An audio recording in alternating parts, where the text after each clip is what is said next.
It is game time tonight, and we got high stakes on the board. Playoff predictions, playoff potential, and of course, always a chance to push even further up into the league. Tonight, we have Glaive taking on the one and only AOE.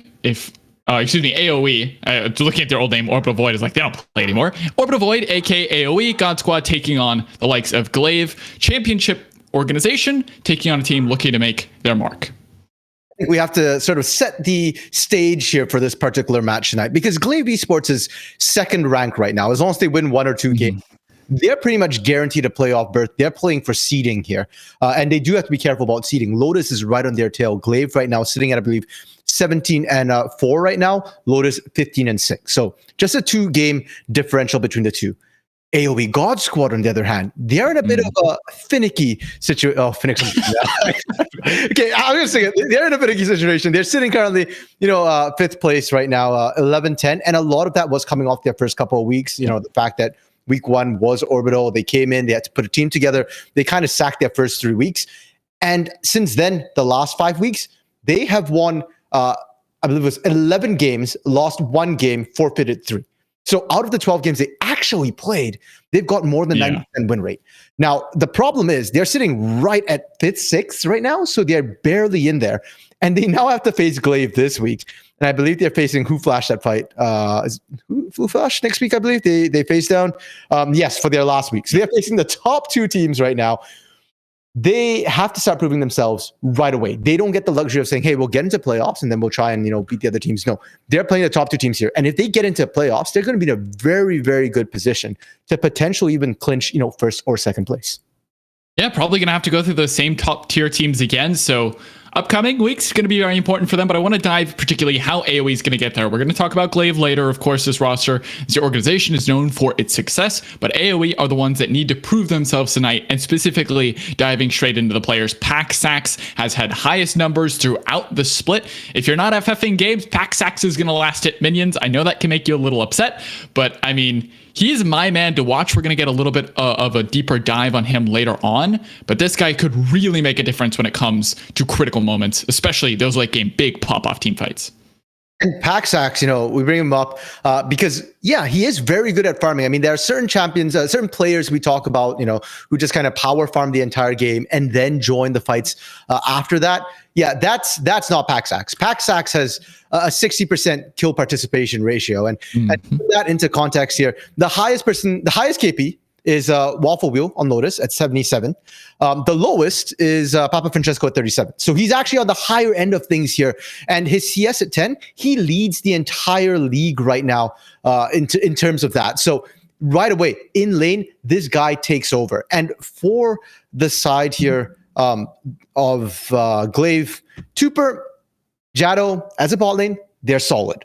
But generally, in the early game, they're not the duo we're saying, they're the dynamic duo who's going to bring Glaive into the mid game with the lead here. No, they're the duo who's going to pop off in the late game.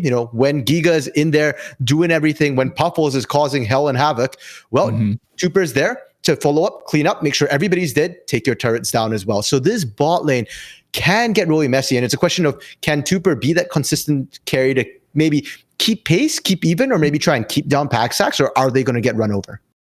Yeah, and that, of course, draws my attention to where that impact can come from. I think the 2v2 in the bot lane is going to be a huge point of a contest tonight. But of course, when you're looking at the 2v2, it never keeps itself as a 2v2. It always ends up at least at the 3v3. The junglers love to come running. Mel Scout versus the likes of McShootums. McShootums has been really aggressive in the jungle before. Hecarim, before its nerf, was a main staple for this guy, especially in solo queue.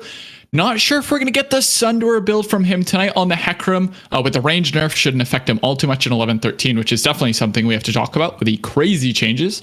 If we do get some of those new fun and finicky items. But if not, it's Mel Scout, it's McShootums in the jungle, and I expect this to be an explosive matchup. Because Mel Scout 2 is the captain of AOE's God Squad. And we talk about the fact that, hey, McShootums likes the things like the Hecarim here, plays heavy gankers like the Zac, like the Nocturne. Well, Mel Scout likes Lee Sin and also likes the Nocturnes. Again, very heavy ganking. And Rumble, a very strong pick, very meta, completely unaffected by the patch right now. And that's something that Mel Scout also does pick up, often pairing with some solid AOE CC coming from the top, coming from the support positions as well. So if we do see Mel Scout opt away from those gank heavy champions like the Lee Sin here, then watch their mid game. That's when it gets spicy. And if they do opt for, that aggressive sort of Lee Sin against the Hecarim's, well, we're in for a wild ride in the first couple of minutes. Right away, I expect to see the junglers racing around the map to see who can get more ganks off in shorter amounts of time.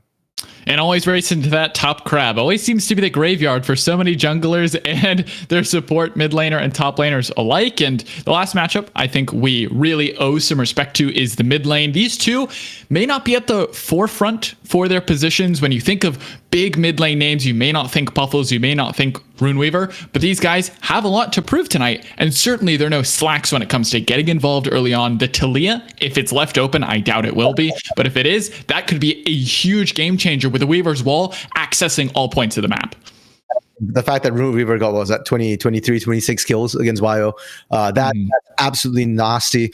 We've seen Talia in the jungle, but Runeweaver plays in mid. And you talked about the fact that bot lane gets interference. Well, if you let that Talia through for Runeweaver, that bot lane's not safe. Even if you ban the Talia, Runeweaver has shown a penchant for Rise as well. And that's another champion that can really get down to the bot lane. Other than that, Gwen is something that Runeweaver has played to great success. So lots of options here. And for Puffles is, to me, even scarier to a certain extent than Runeweaver. We talk about Runeweaver affecting other lanes.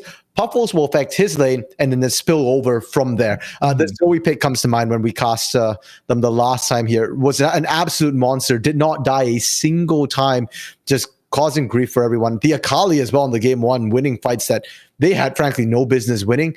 It should be a mechanical feast, and because we see Runeweaver roam out so much, I'm curious to see if Runeweaver can hold his own in the 1v1 here, or if he opts to roam aside, whether that might allow Puffles to just kind of take off, get all the farm, and then become that mid-late game monster, picking people off or just raiding your backlines.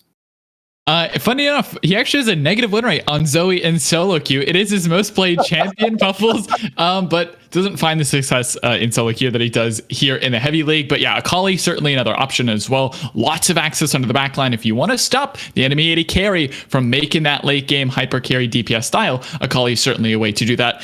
Which, I mean, you could talk about the supports and how they can PO. You could talk about the Thresh, which I'm sure we'll get into when we get into the draft.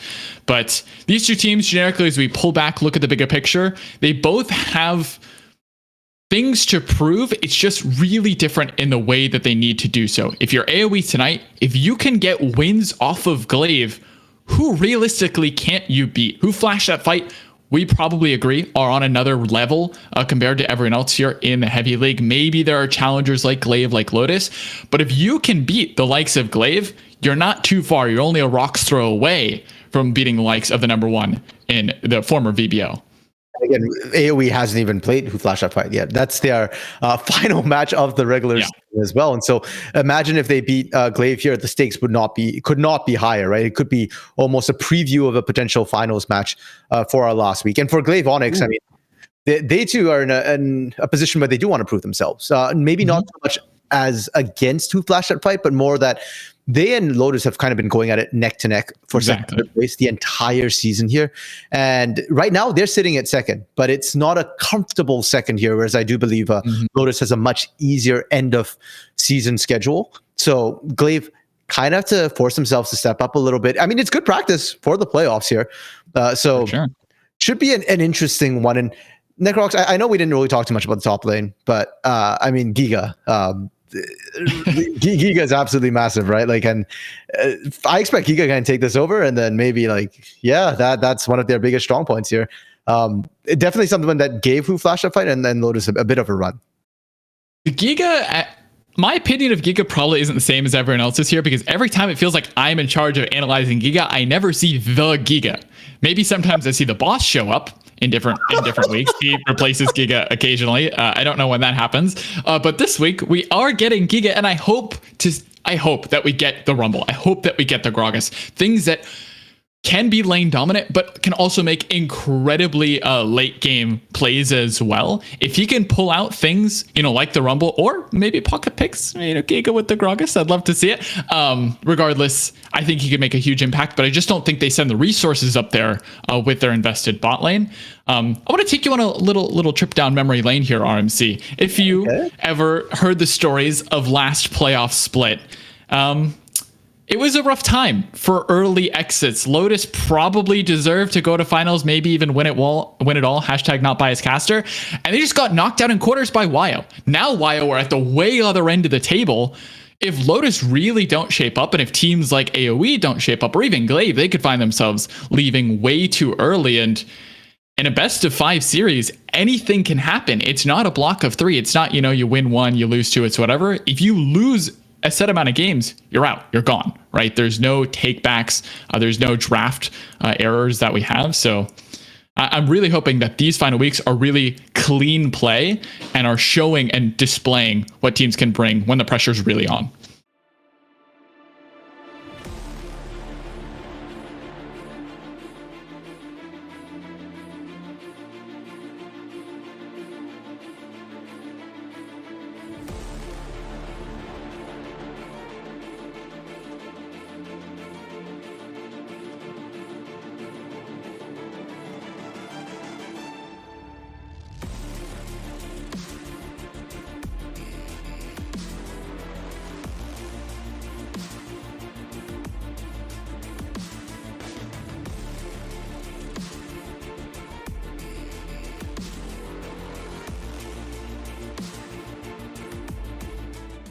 Are they going to grab after these next few bans? Really waiting to see what Glaive want to pinch.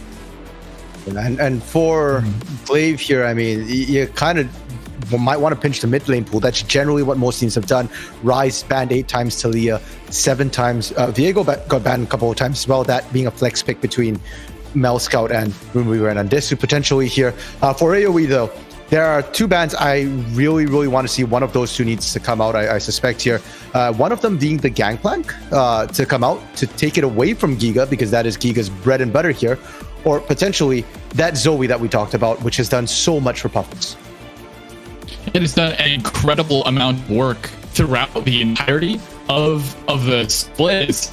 Final bans now should be showcased. Looking at the right thing, I think we're having a little bit of technical issues, but regardless, Shinzao taken away, Nocturne sent off the board, and the final ban should be coming online here just in a second. My thing is frozen. I'm not sure if you're having the same issue.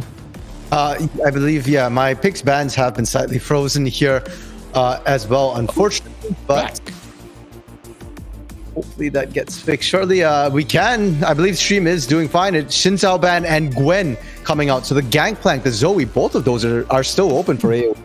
Pardon me. Yeah, Gwen taken off the board, actually being scared of a B1 pick, I guess, if you are the likes of Red Side. And well, that leaves open the strongest AD carry in the game if you don't count Ezreal, especially with the Sundara nerfs. Varus is incredibly impactful, and Hecarim, love to see it. Strong champion, immediately grab it, pair it with the Thresh as well. This duo can be everywhere on the map and really cause chaos. That Thresh that we we're talking about, everybody wants to get their hands on it, but Necrox, I am scared here for that Varus, because Paxax last week, I believe it was game 1, popped off with 26 kills, 23 kills on the Varus. It's one of his biggest comfort picks here that he has picked up. And the Thresh doesn't do too much into the Varus here. It really depends on what your AD carry is. You get the counter pick, and Nautilus is traditionally considered a really solid counter to Thresh. You body block those hooks. And even if you don't, you hook the Thresh that is hooking. That's your free engage as well. There's not really a great AD carry that will pair with that Thresh in laning phase to be a great matchup here. Yeah, I mean, the support matchup basically dictates the lane. Varus pretty uninteractive as well when it comes to longer range AD carries. You could say Ezreal is among those, but Skarner actually going to be picked here nice and early on, really indexing in the crowd control here, RMC. If they find one member, they are gone and gone. Quicksilver Sash, that's a tax you need to pay against this squad. Not only that, but back in the days when Hecarim was first pickable, before all the nerfs came through, one of the biggest counters was the Skarner. People would put, things like the Mundo, things like the Skarner, but Skarner always works here, and Hecarim doesn't build QSS. So you impale that Hecarim, you break his ankles, you drag him in, and he's not coming back out. I love it, man. I love the counter pick. I mean, you wouldn't look at it at face value and say, oh, yeah, Skarner, this melee short range carry could really do anything into the Hecarim, but interesting. Zoe going to be banned away along with Rise. A reminder, AOE, they're pulling out this draft with some sorts of creativity when everything is on the line for them. They need this series for playoffs, and they're willing to do this in draft. I love to see it. You grab the Varus Nautilus, that's safe, but the Skarner this early really shows confidence. Tristana is in. Could be a flex between mid and bot lane. I would expect it to be bot lane, with the Thresh has a lot of extra safety. And of course, the Talia taken away from Runeweaver. Never going to allow that one through. Final ban in the second phase here for AOE. Probably going to be a blind top lane, I can imagine. But we'll see. Victor off the board as well. GP, okay. Just insta-lock. Exactly. I mean, GP doesn't exactly have hard counters to the Gangplank. Worst comes to worst, he just farms up. The only way you really deal with him is you gank that top lane repeatedly, but Asmara isn't the right one to do it here. It's one of the few... Gangplank is one of the few champions who can get out the impale without even burning the cleanse. You just pop the oranges. So this is a perfect scenario to pick the Gangplank. Giga, you sit that, hey, you want to see Giga find leads, without calling too much jungle pressure. The Gangplank's perfect for it. Giga doesn't need any jungle pressure. He'll just sit up there and farm. Ornn coming out from Undesu here. I don't hate it. I do think it's something that can scale up alongside the Gangplank, but it's not going to put any pressure down. And now this top side for AoE, it's a wash. You need to start looking at that mid lane, at that bot lane. Ziggs being picked up. Okay. That is something that we're seeing a lot more because of the buffs to that ultimate speed there. I mean, Ziggs, he's an incredibly powerful champion. We've seen it in professional play. We've seen it in academy and amateur all across the scene. And this tells me that AoE, I thought they were going to go all in. I thought they were going to get the full-on engage with the Ornn, the Nautilus, the Skarner. Everyone just runs at you, plus the Varus CC. Now they're taking a step back. They want to disengage, allow their Ziggs and Varus to have as much poke as possible. Arrows, bombs, huge AoE damage across the board. And Azir actually taken in response to the Ziggs does have good engage if you do need to shuffle the back line in. The question is, do you have the range to access those carries on Azir? This Azir pick isn't so much about, I guess, trying to be the initiator. It certainly shouldn't be. I think if we do see the Azir being the primary initiate for the team right now, they're in trouble because Puffles might not make it out the other end. And Impale on Azir, it's just as bad as it is on the Hecarim. And again, you don't build a QSS usually on the Azir. It's good disengage, but the problem is that looking at what AoE have drafted, they're not necessarily looking for the team fight anymore, or not a straight up drag down knock.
you want to pick up for that 6-item power spike, right? You want to build like straight damage on the Tristana, maybe even on the Hecarim. Like we might see the QSS come through for Puffles as well, just to save himself. And for Glaive Onyx, you know, their scaling looks good on paper. The Azir, Tristana, Gangplank all scale really, really well. But into an Ornn, and again, the issue just becomes engage here. I am very scared for them that they don't have enough engage. Glaive McShoot'ems. A lot. We talked a little bit about him. You're saying, you know, he's aggressive early. Necrox, he now needs to be aggressive late as well. He needs to kick things off, and I just feel like AOE's draft here, it's just so much more comfortable for them. They've given themselves so much more tools, and Glaive, they just have to mechanically outperform, which they have before. I'm still looking at Puffles, man. Like that Akali play, you can do that in Akali. If you pull that off in Azir, maybe they win those fights. There's one word that Glaive really need to take to heart this game, and it's decisive. If you are decisive on your engages, you see your angle and you go quickly, you're not going to allow the Ziggs and Varus to get to their win condition, which is chunk you out before the fight begins. But if you immediately pull the trigger with McShoot'ems, maybe create some sort of unique flank angle with the Onslaught of Shadows, or even with Puffles for the shuffle, that could be really massive for your team fight.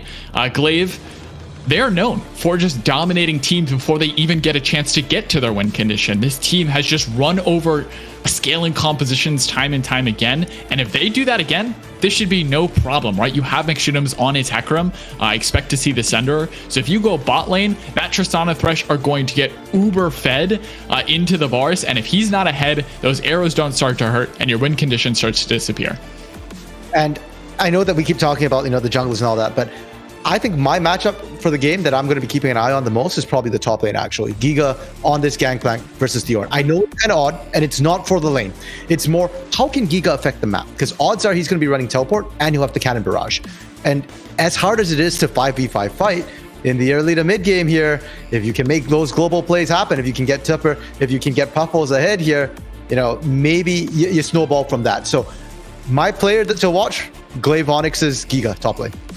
Okay, I'm interested in mid lane, bot lane, jungle. I got matchups all over the place that I want to see. I don't even know where our caster's going to go with this one, because this is a banger of a matchup. Reminder, AOE sitting at the damn near bottom of playoff potential. They need wins. They need to prove themselves. They got a hard week coming up, and they desperately need to grab some W's under the belt. Glaive really riding high, but they still want to push through into playoffs with some wins going in a strong fashion. We'll be right back after our spectator delay brings down with our new caster in Finnick, joined by DJ on the Rift. Stay tuned.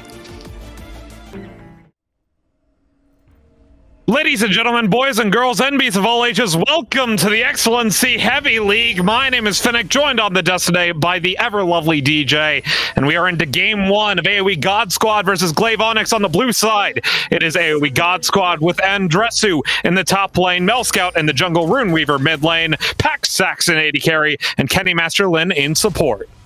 Yep, on the other side, we've got Glaive Onyx here. Finnick Giga in the top lane. McShoot'ems piloting that Hecarim in the jungle. Puffles on this Azir. Tupper on the Tristana. And Jado on the Thresh that we did mention on the analyst desk. Super popular pick here. Rune Weaver going to take a bit of a chunk, but should be just fine here. That Thresh, as I was mentioning, highest presence here in Heavy League this season. Finnick at 75% coming into the week. It is a favorite of Jado's. He is cracked. Same for Kenny Masterland, who will pilot that Nautilus, kind of a soft counter into that Thresh, considering the hook speed of both the champions. But we know that Jado has what it takes here as the shot caller, as the Thresh player, to play this lane out the proper way. Interesting things to point out. The Varus going for the lethal tempo. So this is on-hit Varus, not the lethality Varus that we typically see in the pro scene right now, which does mean that AOE God Squad now has more scaling at the expense of the bottom lane early. Yeah, Paxax has favored this attack speed throughout the season. Again, Paxax leading in the CS and gold generation department here, loves his attack speed AD carry, so he has opted for this. I will say I'm not a huge fan of this Finnick, just for this particular game, because when you look at the compositions here, and something the analyst desk was talking about is, there's a lot of scaling on both directions. Ziggs will get stronger and stronger as the game goes on. Varus has the attack speed, and Endesu is on an Ornn that will empower his teammates later in the game. But for me, when you look at God Squad's comp, they shouldn't be worried really about team fighting in the late game. They should be worried about chunking out Glaive Onyx before they come into them. Ziggs is a really good deterrent for Azir. Excellent matchup into him. Can also be a bit of a deterrent for something like the Hecarim and the Tristana if the bombs are placed in the right spot. So I'm a little concerned that they haven't opted for that and instead look like they are going for more of a team fighting approach, which is sort of the bread and butter of Glaive Onyx here, Finnick, something that they have relied on all season to win matches. Yeah, and speaking of team fight, they have two of the best team fighters in the game in the Hecarim and the Azir. I mean, Ornn also very good at team fights as well. Tristana also very good at team fights. You know, you got a lot coming in from this Glaive Onyx squad. However, something that we mentioned in the break here, they don't have an easy way to engage specifically because of the Ziggs deterrent. It'll be really difficult for McShootums and Puffles to actually get into that back line and then get their respective ultimates off. Yeah, it will be very, very difficult for them. And I think critically, the placement of the Gangplank ultimate in those fights will be the potential deterrent for them. So as mentioned by RMC on the desk, we do need to watch Giga in these fights. I think his ultimate placement will be critical. And this Gangplank is something he has piloted all split long to great success. He's even joked to a couple of the casters here on our crew that nobody will ban it away from him. He just keeps playing it because nobody will ban it away from him. He keeps succeeding on it, and it just remains open for some reason for this incredible top lane player here for Glaive Onyx. But we got to hold on here as we get some early action to that. So, oh my god. Side into the play. Kenny Master Lin getting some damage on the Jado, who has to flash out of the way. It's 1 for 1 as the arrow lands, or not 1 for 1, flash for flash, excuse me. Yeah, that was just over aggressive here, like the trading from Andesu. But Kenny Masterlin, at least you got the flash, I suppose, but almost no way you were going to take that member down. Again, this is an attack speed virus, not a lethality virus, so not going to be quite doing the same amount of damage at certain points in the game, but I don't think you had it anyway in that exchange. So like what I'm seeing here from Andesu, the trading going really low. Here's Giga. He's fine. He's got oranges, but at the same time, he's on his last corrupting potion stack, so he will have to take a back relatively soon. As Bramblevest actually completed on Andesu for first item. An interesting completion for me here, Finnick. Bramblevest obviously going to be a very good item in general and has been sort of the universal heal cut taken by tanky champions, but they nerfed it coming into the last couple of patches because of how ever present it was. It was always the first choice. It doesn't quite do the same thing. The full item as well has been nerfed there.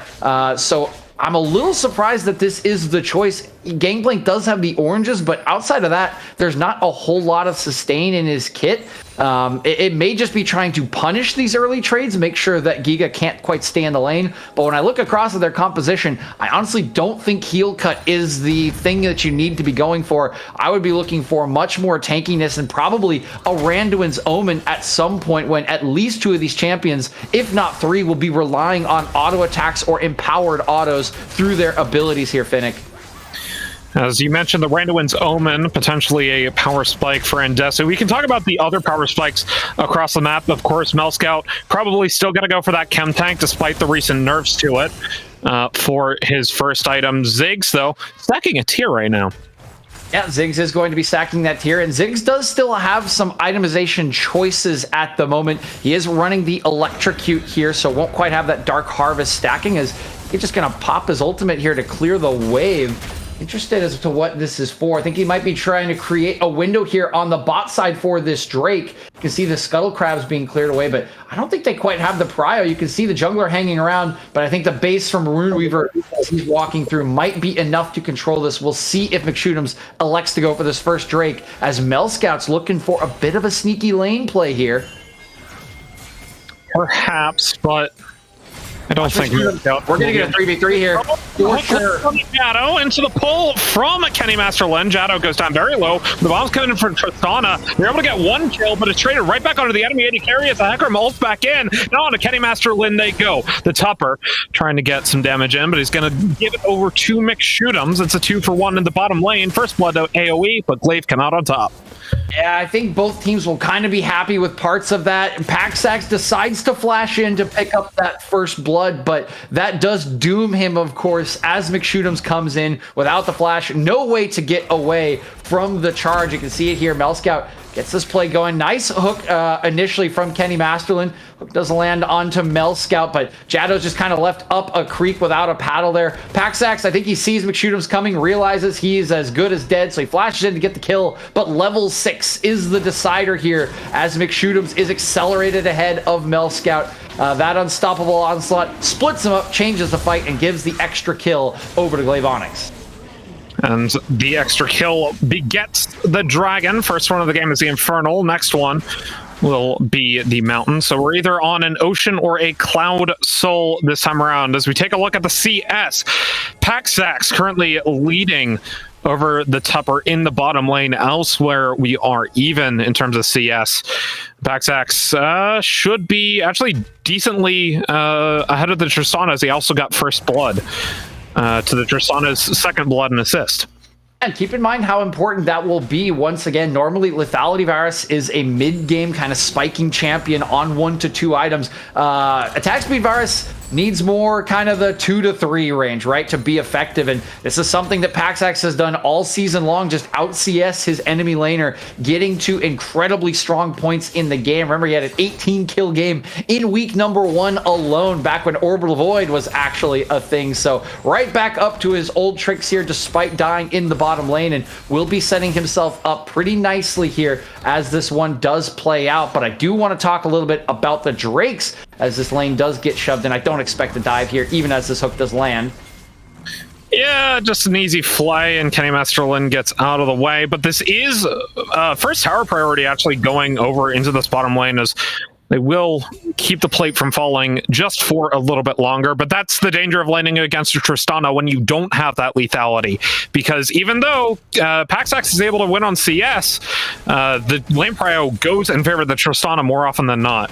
Yeah, it certainly does, with the Thresh as well. Hard to push in there. The all-in potential is very, very high. You can see that the Tuber even has Exhaust to try to help mitigate some of the potential damage that would come out of that WQ burst combo on the piercing arrow from Paxax. So it is very hard to trade into this lane, and I do expect that to be a recurring theme here until team fights. And again, speaking of team fights, speaking of Drakes, that's where I expect to see the action coming. I mean, you can see here, Finnick, both these teams pretty happy to just farm it up at the moment. They're just kind of hovering each other, clearing waves. There's 2 minutes 45 seconds on that Drake, and it doesn't look like any of these teams are really interested in making a play at the moment, although Melscout does have level 6 now, so maybe a little bit of an overextension. Yeah, just as I say it, maybe caster cursing myself, setting up for another potential 3v3 here in the bottom lane.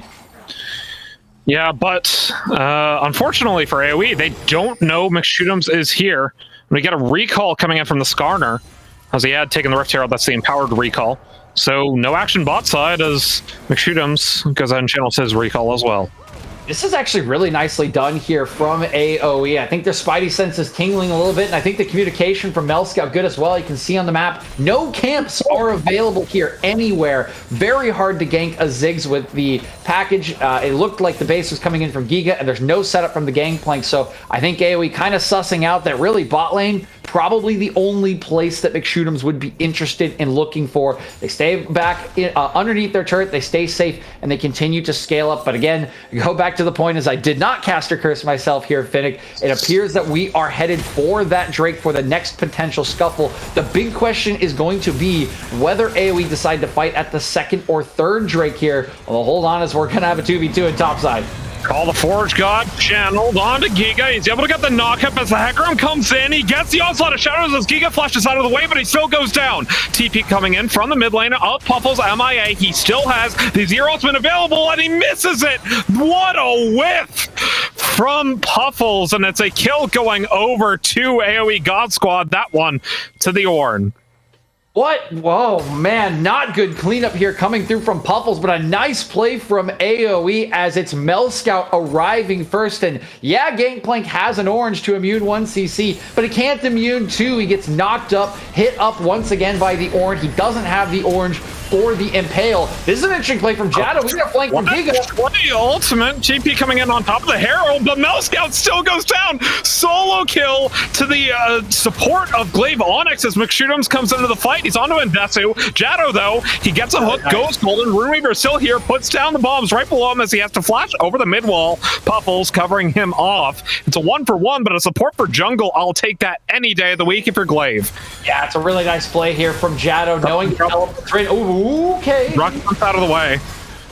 Root lands on a McShootums. Kenny Metchelin goes down very low. In comes Endesu. He gets a 2-man knockup. Now looking for Tupper and McShootums, but the trade damage comes back. And Puffles MIA picks up the kill.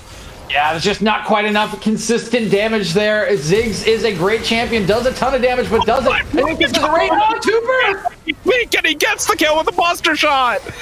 Oh, Wait, Puffles, what? He didn't de-aggro the turret and took an extra tiger shot and goes down. That's on Puffles. This has not been his game thus far. Yeah, that's 2 in a row now, and now Paxax is just 1-3. In comes the Lantern. McShootums is here. The flash comes out from Paxax, but he's still knocked up against the wall. Still gets a Q down on a McShootums. McShootums goes down. Jado in trouble. We got the Impale as well. It's a shutdown and a double kill for AOE God Squad just as the dragon spawns. This was the flashpoint you were talking about. It is the flashpoint, but it comes even before that. Finnick has so many plays around the mid lane. This game was quiet and just erupted into chaos in the span of 2 minutes. First, it's Jado flash playing there in the mid lane for Giga's TP. Then there's the counter play that comes in from Kenny Masterland, and it all finally ends here in the bottom river as Paxax walks back after all of that chaos. With his mythic item, he already has the Kraken Slayer in his inventory. Before that fight began, he cleans up one fearlessly in the face of McShootums Hecarim and ends up getting all 3 for the triple kill. I love what I'm seeing from AOE. They are not backing down to any of the coordinated plays that are coming here from Glaive, and they fight even sooner than I thought they would at the second Drake, which earns them the freebie and slows down the potential scaling that Glaive want. Yeah, now they have a 1,500 gold lead over Glaive, Onyx, and Mythic completions are across the board. Everyone except for the supports. We got a item formerly known as Iceborne Gauntlet, and I will only call it that, in the top lane for Endesu. Chemtank on the Skarner with a Luden's Echo for the Ziggs and a Kraken Slayer on the Varus. Yeah, Finnick, it's that time of the mid-game here where all the item choices are coming in, and the damage Hecarim that we do see now with the nerfs coming into Chemtank. Okay, Tupper, nice. Okay, he actually timed that one right. I haven't seen far too many Tristanas mistime the rocket jump buffer there, Finnick, on too many things. We saw Tupper kind of flub it on Kenny Masterland's hook in the mid lane, so glad to see he's alleviating that one as the game goes on. Yeah, and conversely, you mentioned the Divine Sunder Triforce to be expected on this Gangplank. It's the Leandri's Torment, not as good on Azir as it was earlier in the season, as they changed the item around. No longer has the bonus for those who do dots. And Desu is engaged on top lane, or bot lane, excuse me. Still gets a 3-man knockup into the Call of the Forge God, but he's stuck in the box, goes down, Tupper picks up the kill. That was honestly about as well as Endesu can play that, and fortunately for him, his team's got his back. They got a Rift Herald in their pockets here. I honestly think this is an exceptionally negative play from Glaive. Look at how much they lose here. The ulti comes out, but they're still going to lose the turret, and now they don't have it for the fight. They get the Impale as well on a Jado. He goes down immediately as the flank comes in on the side of the fight, and it's another Azir ultimate only on one member, but McShootums is still able to get the kill. Rocket jump, Tupper picks up the kill, he picks up the reset. It's a 4-for-2 thus far, or 3-for-2, excuse me. And Puffles makes his way out. They lose the turret, but they still gain a 3-for-2 advantage. Yes, they do. It's a little sloppy there in the team fight from AOE. You can see the satchel charge from Runeweaver doesn't interrupt McShootums. It doesn't get him over the wall, and they sort of get themselves caught in an awkward position where Giga just fearlessly comes in from the flank, even without his ultimate. All of the attention that he gains allows McShootums to come in there and clean up the fight with the unstoppable onslaught. But while Glaive Onyx get away with more kills, they lose both their turrets in mid lane here. Finnick, that is not a worthwhile trade. Even though the gold is even, the map control is not going to be anywhere near it at the moment. AOE have free run of this map. Now they can walk into the enemy jungle with Andesu leading the way. He's already got that Frostfire Gauntlet to be tanky, to face check, and they can start to push their vision line up here and look for picks with this Nautilus, with this Ornn, with this Varus. I am really liking AOE's position in this game, and I think they continue to make good decisions when Glaive try to make plays on them. We'll see if that map control comes into fruition in about 1 minute and 10 seconds for the next dragon. It will be Cloud Soul on the table. Baron not up for another 2 minutes 40. As the teams look to reset, get a little bit of gold in their pockets. Runeweaver, though, pushing that top lane with a satchel charge, and it is another dead turret. Glaive have yet to pick up a turret in the mid or top lane. Yeah, that's kind of what I've been mentioning, right? It's really hard for them to have map control without those turrets down, and only the one in top lane is low at all. This is one of the benefits of picking Ziggs. It's really hard to pressure a turret to take it down in mid lane, as Shooter's kind of peeking his head in here. It's getting rooted up. They got the Chains of Corruption. He's still able to ult out of the way. Though as the Skarner comes in, he's looking for the Impale on a McShootums, but he doesn't even need it as Runeweaver gets a kill with the Mega Inferno Bomb. They get the hook back onto the enemy AD carry, and that is the suppression you want. Dead Tristana and AOE God Squad pick up another dragon for their troubles. Right before the dragon, what is Glaive doing here, Vic? This is exactly what we were talking about. Their mid lane turrets are gone. They don't have any control of the map. McShootums pokes his head into the enemy jungle, but where's his team? They're nowhere. They're down mid lane because they're picking up the wave that's halfway into their own side of the map. By the time they get to him, all of the long range ultis have come out. He's been rooted up, knocked up. The Ziggs ult comes over the top. Without their jungler, they can't win the fight, and the Sting, the Impale, was still up. Yes, Runeweaver's going to lose his life here, a little bit overextended in the top side. Okay. Well, Ornn's here. That is not a trippy one you want to take, but he might actually get the damage in on the Bubbles. The knock up. Bubbles has to flash out of the way, but here comes Giga. Flash forward, still able to shuffle away. Ooh, that was tough. Oh, Jado saving Puffles' life there. Great flay. I think he clicked the minimap with his hook, but it didn't matter at that point. All you need to do was deter it for a second, and Runeweaver does pay for his overextension with his life, but his team still picks up the Drake largely for free, and they still have so much map control now. One of the interesting things I'll see here is how much priority AoE puts onto this soul. It is going to be Cloud Soul in this game, and honestly here, Finnick, Cloud Soul looks a lot better for Glaive's composition than it does for AoE God Squads. A lot of the movement speed that would come after your ultimates, maybe not going to be the best for them, as they're kind of champions that rely on pressing their R before anything happens. The one thing they will certainly appreciate is the ability haste to cooldown reduction on the ultimate timers, because yeah, you know, you're playing with the Skarner, you're playing with an Ornn, you're playing even with the Ziggs. Like, that all feels really nice, but I don't actually know how valuable the soul will be for them. I think it could be the kind of thing where later on in the game, if Glaive want to take a dragon, they could try to set up to trade Baron, but Runeweaver, no, not again, buddy. He's a back though on the enemy Azir.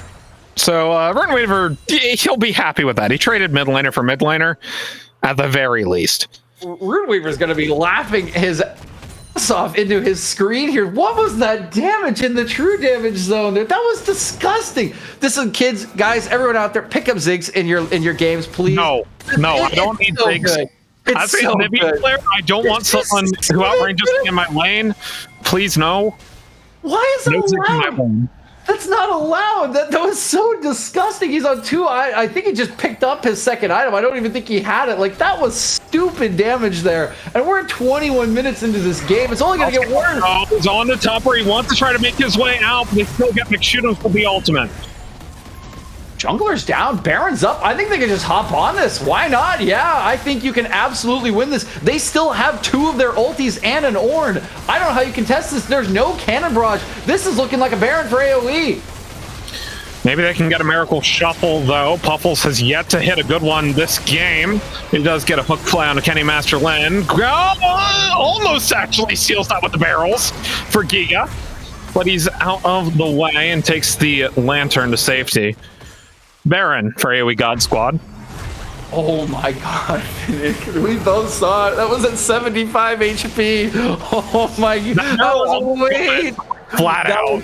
Way too close for comfort there for AOE, as the smite was not quite accurate for Mel Scout. Fortunately, Paxax times the piercing arrow correctly, and they do pick up their prize for picking off McShootums once again. Twice now that McShootums has poked his head into an area he is not allowed, and Paxax has punished him with the root into the follow-up. Now AOE wearing all of this purple, and remember, we've got a Ziggs on our team. There's already 2 turrets down in mid lane. Beautiful sieging opportunity here for AOE, and they can really look to open this gold lead to exponential proportions here, Finnick. Try to fall back to a Drake or a second Barret and look to finish the game. We're going to need to see something clever here from Glaive, because as we've seen, as we've talked about, straight up fights, walking it alone is just not working for them. They're going to need some kind of a flank, something clever, and they're going to need Puffles to really step up. We have not seen a good shuffle yet, and if you want to get onto all this range, you have got to have that engage. They're trying to do it right now.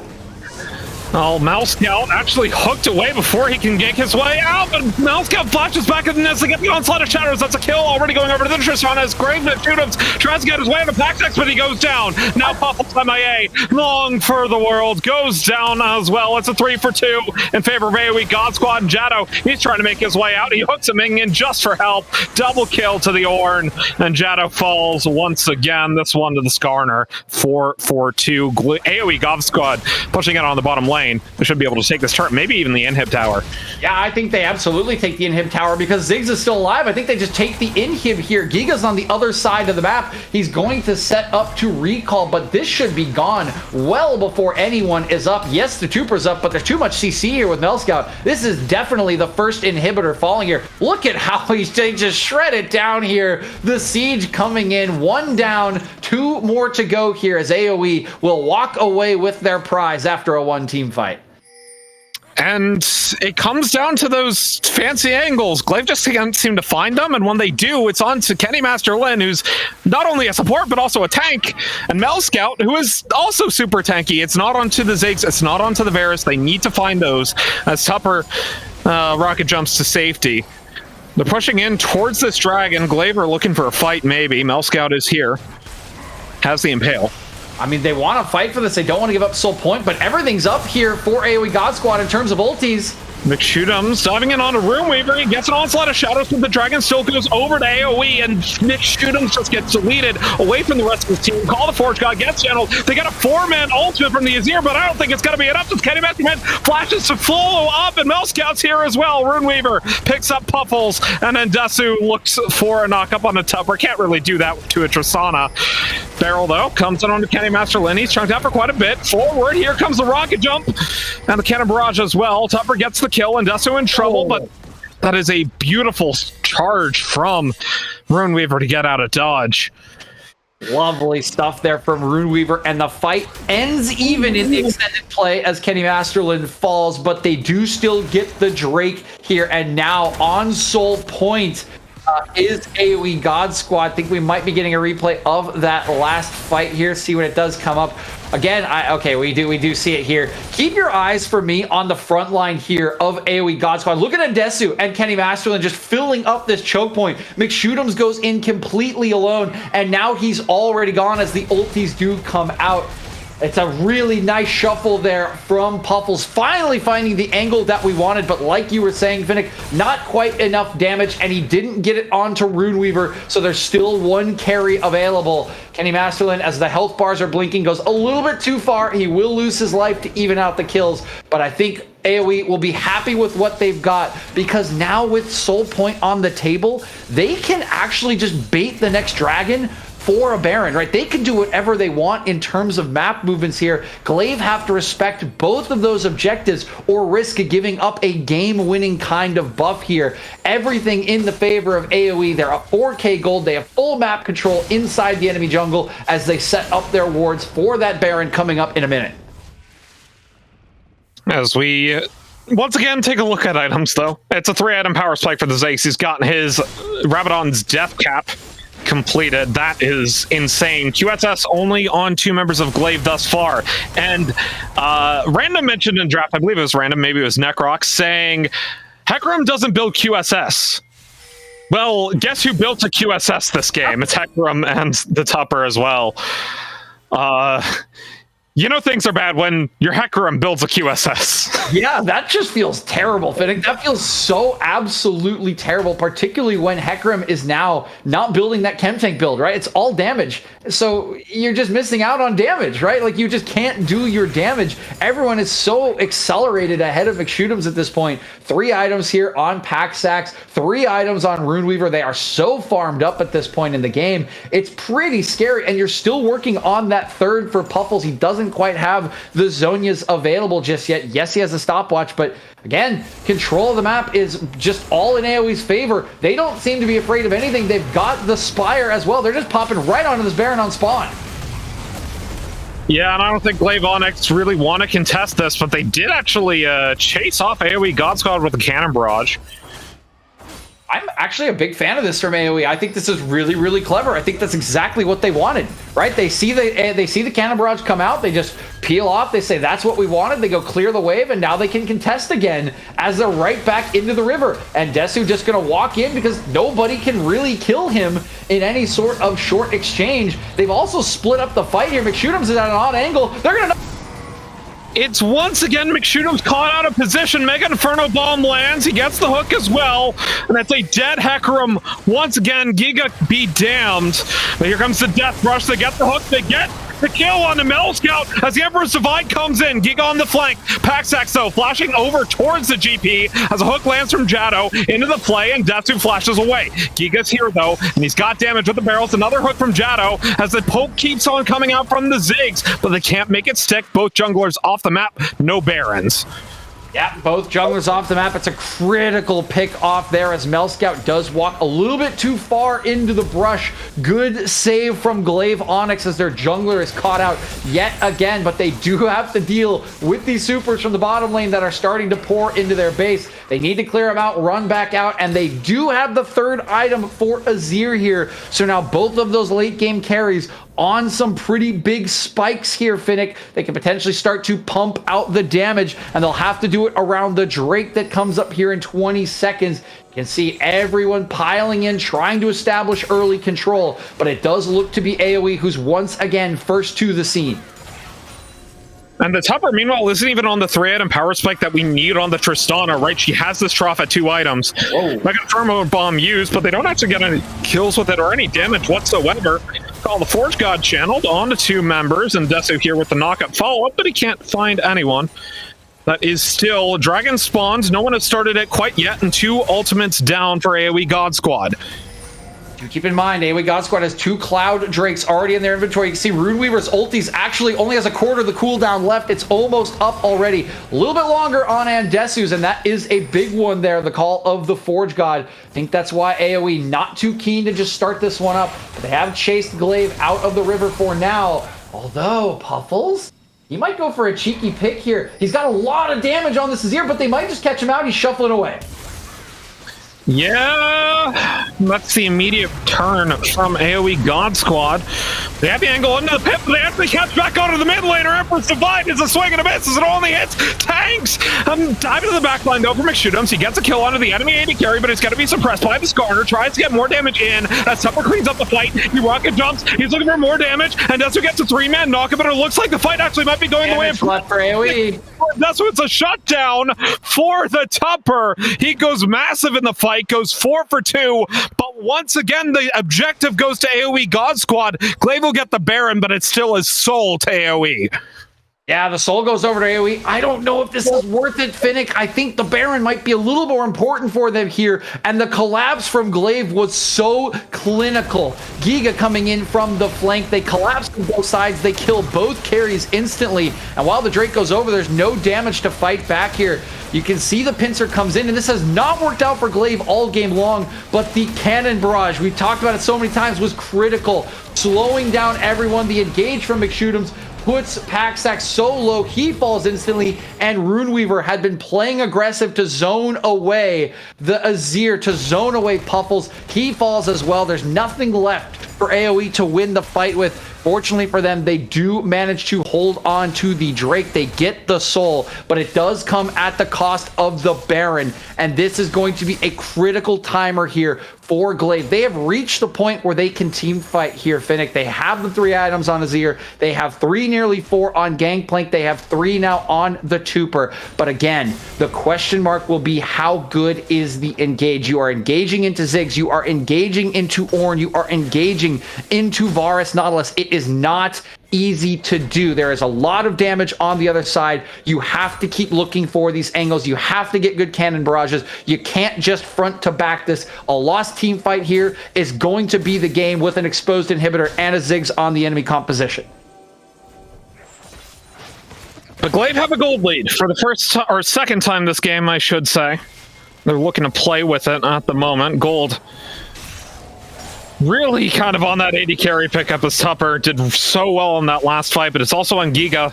He's currently got a 600 gold shutdown on his head. Maybe God Squad want to pick that one up, but GP a little bit more slippery than your typical bruiser. Yeah, GP comes in from Glaive. Yeah, GP's pretty slippery character, and Giga himself pretty slippery character. His flanks have been pretty nice all night here, Finnick. He's been doing a lot to keep Glaive into this game, and they are doing a nice job with this push as well, splitting up the map. 2 turrets already down. If you're looking for a pick here, I don't think Giga's the guy you want. Level 18 there with the oranges, and yeah, he'll just walk himself away as the push does continue. 1-3-1 set up from Glaive Onyx. GP, one of the best split pushers in the game. Azir not too bad at it. This will eventually be answered by AOE God Squad, but the Azir is just free farming the bottom side. God Squad might look for a collapse, but the inside track's actually towards Glaive right now. Yeah, 1-3-1, a little bit hard here for God Squad to answer. They don't quite have the members that want to be isolated there against the likes of GP. They definitely want to be more of a 4-1 or more of a 5-man stack. Their biggest thing here is just going to be damage control. Don't let them burst into your base. Don't let them take down all of your turrets. If you can find a pick, great, but it's more about not losing too much and keeping control of the map that you have had for most of the game. So far, they're doing an okay job. It's just that bot lane and top lane tier 2, this critical mid lane tier 2 still standing here.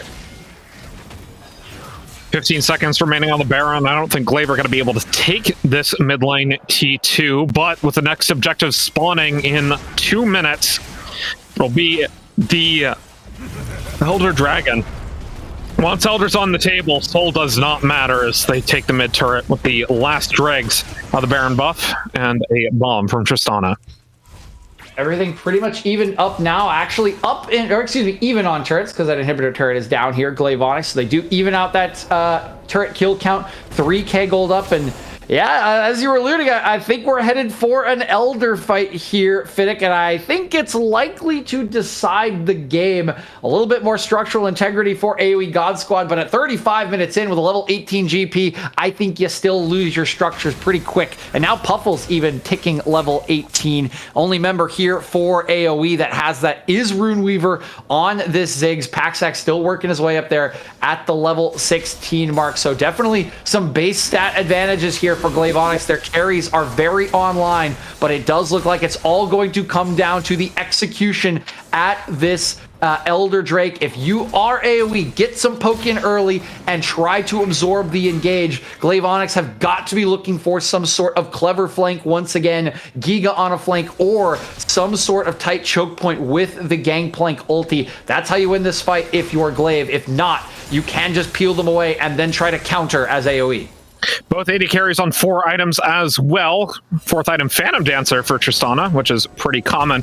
But actually, 4th item, GA for Paxax. So you got to kill him twice. QSS, of course, on Tupper as well, as he actually gets spotted out and blown up by the Mega Inferno Bomb. Onyx, what are you doing? This is the 3rd time this game you have thrown a member away right before the objective. right before the objective, and this time it's even worse than McShoot'em's. It's your AD carry. Yeah, the jungler can steal the objective away, but your AD carry means you can't fight. You absolutely cannot fight this. Instead, they're trying to make a play down mid lane. Two members are headed into the enemy base, but already responding is AOE. And Desu is here. Runeweaver is headed back. This is going to get a turret. I don't even think it'll get an inhibitor here, and the Elder will go down while they're fighting here. McShoot'em's might just die. McShoot'em's might actually be okay. Kenny Master Lim is here, but won't be able to find a hook as Giga is now around. With that Elder going over, though, Glaive Onyx cannot take a fight around this Baron in 40 seconds. That is, oh no, another engage, but he goes golden. Puffles actually has 2 stopwatches. He gets the Emperor's Divide on a 2 member, shuffles away. Hecarim pops the ultimate. Didn't really have to get anyone, though, as he tries to find Paxax, but he's deleted by Desu. And it's 1-4-0. Once again, a pick right before an objective. Baron is spawning in 15 seconds, but God Squad might not even need it to take the base. I don't think they do. I mean, again, they have a Ziggs. Paxax, what are you doing? Oh, almost dies, but the hook comes in from Kenny Master Lin. They aren't able to get the Chains of Corruption on Jado, though, as he tries to make his great escape. Gets a hook onto the Skarner. Call the Forge God. Call. Looks for Jado and Tupper. Can't find it. Rocket jump in. Gets the reset. It's a 1-for-1 trade thus far. But with the jungler down, it's no Baron for God Squad. They still have the turret push and the Ziggs as they look mid lane. But Hecarim's spawning in 15 seconds. Yeah, I still think you want to push this in. You want to take this mid inhibitor and then go to the bot inhibitor when this wave does arrive. And Desu actually going to tank up the turret for now. And God, look at how tanky he is. This will fall instantaneously. Keep your eyes on Puffles. Cooper gets caught again. You can't afford to get picked like that. He goes down. They almost get the kill onto the virus, but he has a GA as Azir finds the Ziggs. Puffles on MA still falls after he's gone golden. But here comes the Hecarim in with the onslaught of shadows. He picks up 2 kills as the cannon barrage comes in, but Giga is shut down. It's a 3-for-3. Believe it or not, as the Thresh respawns, it's now a 4-for-3 in favor of Glaive. They hold the base, but they lose the inhib tower. It's so close there to just being the end of the game, Finnick, but AOE can't quite get it done. Giga and Puffles do enough here. Both the members at level 18, they stop the push, they save the game, and they can get themselves back out on the map as everyone is respawning.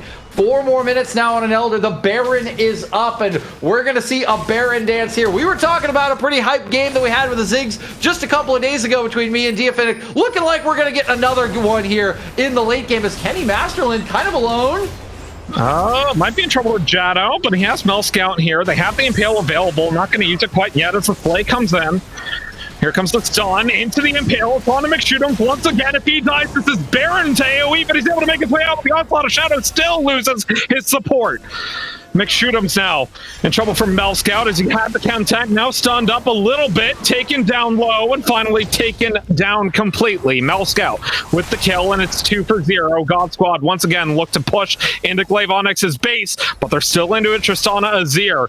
We'll see if they can make this stick. There's no front line, though. It's so hard for them to approach. Puffles once again with Giga have to be heroes here. Tupper's trying some sort of clever flank. He wants to get on the end carry. What was that? Everybody's blown up, and Paxax doesn't even go into the GA. This might be over. AOE God Squad looking to get their win against the number 2 team in the division. And DJ, I think they've done it.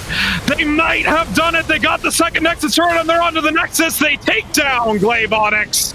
God Squad go up 1-0 in the series. A 40-minute thriller here between AOE God Squad and Glaive Onyx, and what a game it was, Finnick. What a statement here from AOE in Heavy League. AOE's been taking over the scene all over the place. Amateur scene, it seems to belong to them now, and now they're going to make their statement here in Heavy League. This is a team, remember, that came into the day tied for 6th with Gamers for God. That's the last playoff place. You need these games if you are AOE. You need to get into playoffs, and you need to continue to prove that you are among those contenders. And this is the way to do it. Already 1 game up now on the 2nd place team, a team you will guaranteed be facing in playoffs, and a team that sets the standard for a lot of the teams in this league. Remember, the Glaive, they're the current, at least organizational champions here. They are royalty in excellency, and AOE just shut them down in game number 1. Not a result I think a lot of people would have been expecting, unless you've got that AoE tag maybe over the top of your head. Great stuff from them, and we'll see if they can continue it in game number 2. Speaking of game number 2, we have to take a quick break before we get to the analyst desk. We'll take you into that second game, but don't go anywhere. We'll be right back with more Excellency Esports Heavy League.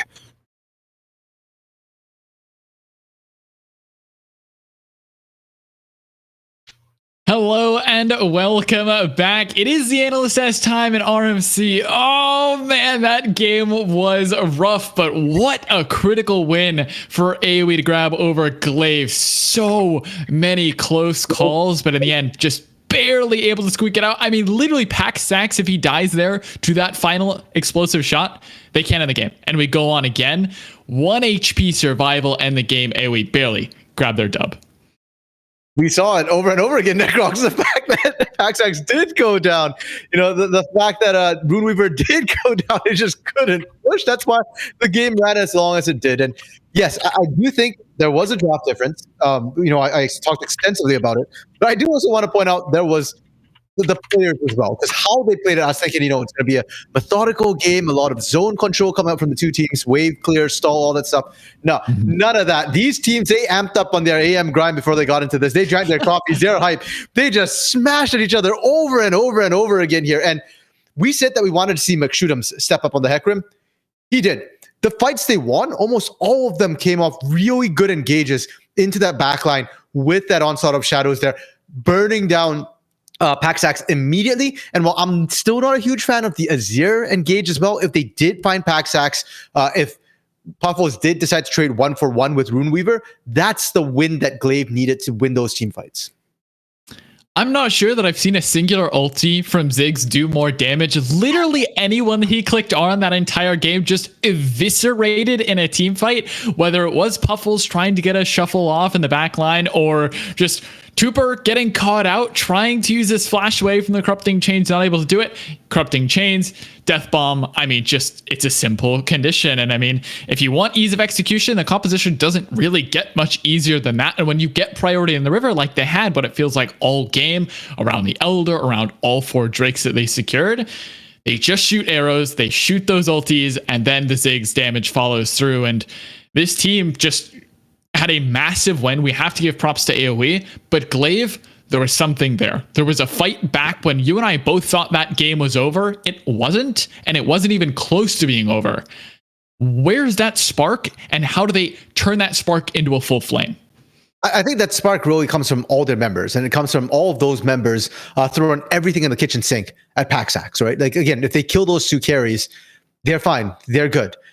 The biggest issue, I think, in those fights was just how desperate it kind of got towards the end there. We didn't see good setup from either of those teams. The individual mechanical plays within the fight, great, epic, made for extremely good casting. And Finnick, he's got the voice for it as well. I know, Netflix, you're itching that you were wishing that you could cast these games. But the problem is, from a color point of view, the setup from AOE God Squad wasn't there, right? Like, you want to get the poke down.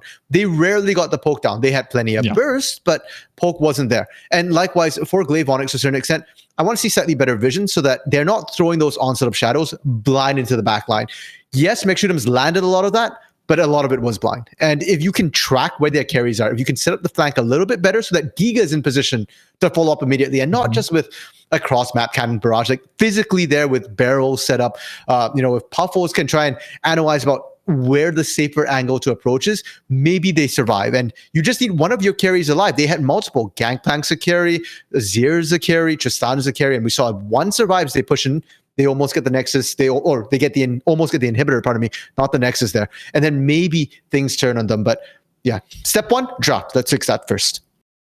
All right, well, step 1 isn't too far away. Before we get there, we have to wait just a little bit longer for our teams to ready up. And I want to talk about a little bit more about what you're saying about Giga, because I think he did a really good job of managing his ulti, even in the early game, using it for wave clear, using it to defend turrets as best as possible. Late game, really massive AoE damage that forced Runeweaver to use his satchel charge. Defensively, Paxax having to use cooldowns to get away as well.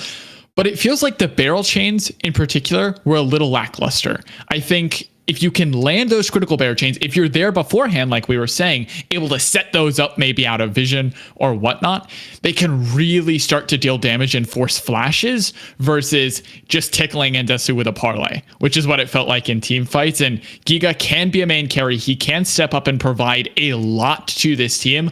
I just think he didn't get what he wanted in the top lane matchup. Just playing into an Ornn, he's going to minimize. If they can give him more in draft here, I think Giga could really push this team and force AOE to a 1-1 scenario. For sure. And my problem or my question then for Giga becomes, what else do you play besides the Gangplank? We've seen Gangplank, we've seen Rumble, and we've seen Cho'Gath, I believe, and that's pretty much it. A couple smattering of other, like 1 or 2 other picks here, but nothing, nothing consistent here. And maybe the Rumble would have been a better choice here. You will certainly get the range, and if you can find that Ziggs, you can find that immobile Varus here, maybe they can turn the tide. But yeah, if you're going to pick the GP here, they're going to need something else to enable. The reason why we weren't seeing the barrel chains go off was, again, can't get the barrel in range of that Ziggs, of that Varus. They're clearing them out way too quickly. And that is something, the other team, the entire team needs to enable him to do. Now, we do have an update here so far in terms of the standings. This is actually the first game that's finished of the night, but Rage Quit Esports has forfeited. So Gamers for God gets a 3-0. And Lotus versus LBK Lemon. LBK Lemon also forfeited here, Necroc. So the standings are real messy right now in terms of how things go. Lotus, they're way up there, and Glaive needs to win at least 2 games to stay up there. And for the side of Gamers for God here, they're definitely pushing AOE.